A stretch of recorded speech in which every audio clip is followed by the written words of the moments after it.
بسم اللہ الرحمن الرحیم۔ آمدنی میں اضافے کے لیے وظیفہ۔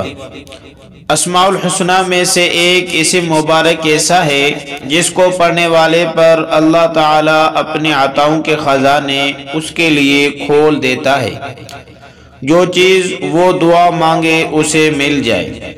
جو شخص تنگ رزق میں مبتلا ہو اس کو اس وظیفے کا ورد نیچے دیے گئے طریقے کے مطابق کرنا چاہیے۔ اللہ کے اسم پاک یا وہاب کو روزانہ 1100 مرتبہ صبح اور 1100 مرتبہ شام کو پڑھیں۔ اول و آخر ورد درود شریف پڑھ لیں۔ انشاءاللہ بہت جلد آمدنی میں اضافہ ہونا شروع ہو جائے گا۔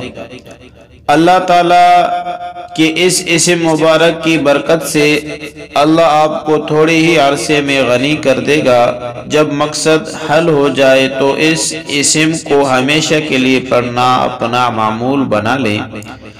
نماز فجر کے بعد اس اسم کا ورد کرنا رزق میں اضافے کے لیے بہت فائدہ مند ہے۔ یہ ایک بہترین وظیفہ ہے۔ اسے کر کے اپنے آمدنی میں کاروبار میں اضافہ کریں، روزی میں برکت ڈالیں۔ دعاؤں میں یاد۔ اللہ حافظ۔